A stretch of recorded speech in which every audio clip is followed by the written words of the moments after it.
үл ялэг цухуулгаад над руу хараад л тэр хүн цонхны цаанаас намайг харж байлаа.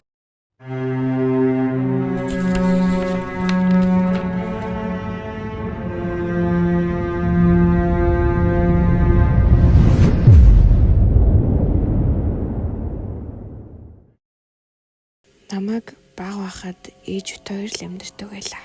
Би нэг өрөөнд, ээж нэг өрөөнд. Ээж маань шүн болгон 0 орохдоо намайг шалгаад гардаг байсан.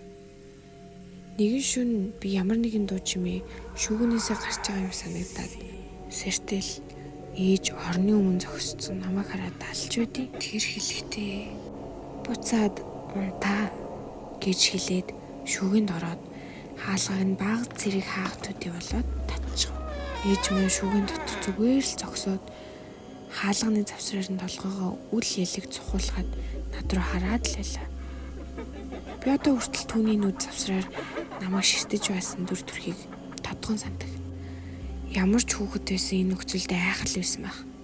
Би ч айгаад орон доогоороо орж эцэст нь унтцсан байсан. Маргааш өглөө нь би өглөөний цагаан ууж явахдаа ээжээсээ та яагаад шүн шүүгэн нуугдадсан мэ гэж асуув. Тэр гинэд зогдсаад гайхсан санаа зовсон царай гаргаад би шүн өрөөнд ч ороогүй штэ гэж хэлв. Эхэндээ тэр хин нэгэн гэрт нэвтэрсэн байх гэж утсан ч эцэст нь би зүгээр л хий үзэгдэл харсан эсвэл зүүдэлсэн гэж ойлгосон юм. 2009 он. Эцэг их маань дөнгөж шинэ байшин худалдаж аваад байлаа. Тэднийг шинэ байшингаа засварлах үед би авгахында цагийг өнгөрөөж байлаа. Энэ миний тэнд өнгөрөөж 2 дахь шөнө. Бям гараг байсан. Энэ жил болсон хамгийн хүчтэй аадар борооны нэг тохиож байлаа. Миний бодлоор минутанд дор хаяж 3 удаа аян цахилж байгаа юм шиг шуурганы төвд байсан учраас аян цахих нь бүр 1 секунд ч өнгөрлгүйгээр тэнгэр нийтгэж байлаа. Би үргэлжил борооны жимийг сонсоод хэвтэгдэртэй байсан болохоор оройд зурагт үзэж агаад борооны жимийг сонсохоор хэвтэв. Би үзчихсэн киногаа дуусангууд зурагтаа унтраагаад ундах гэж оролдлоо. Гэтэл аян цахих үед гаднаас ямар нэгэн төмөр зүйл цахигдах чимээ сонсогдох шиг болов. Би хинтээ анхаарал хандуулсангүй. Харин 20 секундын дараа архин тэр чимээ дуурав. Энэ удаа маш тодорхой төмөр зүйл цохиж байгаа юм шиг гаднаа сонсогдов. Ийхүү төмөр цохигдох бүрд аян цохижилаа. Энэ явдлыг аимшигын цохил шиг болгомооргүй л байна.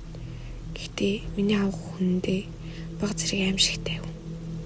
Би хизээж дотн байгаагүй. Тиймээс л түүний зэрэг санаа надад нэг л эвгүй санагдаад байсан. Би энэ талаар бодохгүй өнгөрөхийг хичээсэн ч санаа зовж эхэллээ. Энэ юу ээж болох юм бэ гэж 3 дахь удаага чимийг сонсоод эцэст нь орноосоо босоод зочны өрөөрөө цонх руу очлоо. Цонхны гадна ус сасгарч байсан бол харанхуй талбайд юу байгааг харах бүр хэцүү байлаа. Гинтэл аян цахих агш нь хашаа гэрэлтэж харагдав. Гэхдээ би юу ч болж харсангүй. Харин тэр л мөчид дахин төмөр цохигдох юм болдог. Энэ удаа маш ойрхон байсан. Яг л цонхны хажуугаа сонсогдож байлаа. Би одохдоо авах маань үнийг мэдвэл баярлахгүй л ах гэж бодсон юм. Гэхдээ би цонхоо онголгож яг юу болоод байгааг хармаар санагдаад цонхны төвчийг тайлж өргөхөд шуурганы хүчтэй салхи татгшорж борооны туслаад намайг нэвт наргав. Би толгоогоо цонхоор гаргаж зүүн тийшээ харлаа. Яг л тэр мөчид аян дахин захиллаа. Би хараад зүрх зогсох шахав. Нэг хүн тэр чигтээ хар хувцастай доош тонгоосон байдлаар зойрын хаалганы тэргэд байсан бөгөөд түүний гар агаарт өргөгдсөн байл. Тэр зойрын хаалганы цоожийг зохиж хаглах гэж байж. Би хурдан толгоогоо татан цонгоо чимээг хааж сайтар төгжв. Миний зүрх хүчтэй дэлсэж байлаа. Тэр намайг харсан болов уу? Би орлуугаа буцчихгүйгээд цонх руу харсангүй. Зүгээр л хүнжилдөө шургаж байгаа. Яг энэ үед аянга дахин захилав. Гэхдээ энэ удаа төмөр цохих чимээ сонсогдсонгүй. Миний зүрх дэлсэж байгааг мэдэрч байсан ч ямар ч хөдөлгөөн хийсэнгүй. Тэр явчихсан байгаасай гэж залбирах мэт хэвтэж байлаа. Дахиад төмөр цохих чимээ гарсангүй. Одоо л авахтаа хэлэх цаг болсон байх гэж бодов. Би аажуухан эргэж цонх руу харлаа. Гэтэл ганцхан хоронд миний зүрх зогсох шахав. Тэр хүн цонхны цанаас намайг харж байлаа. Би аль болох чанга хашгирч шууд авгахаа өрөөрөөгүй. Тэр дээр анх хийдэг бууга бариад пажама өмссөн чигээрээ бүр аймс чуглалгүйгээр шууд гадуур гүйж гарсан. Тэр бүх хашаагаар дахиж солиотын хүмшгэл орилж байлаа. Гэтэ тэр хэнийг ч олоогүй. Маргааш өглөө нь авгаах бит хоёр зөөрийн хаалгаа шалгаж үзээд цоож нь бараг хугарах шахсан байв. Авгаах маань хэлэхдээ өртөө 3-4 цохилт үлдсэн байсан бол хаалга өвдөрч онгоох үйжээ. Тэр надад талархаж байлаа. Би тэр шөнө үүнийг анзаарсандаа баяртай.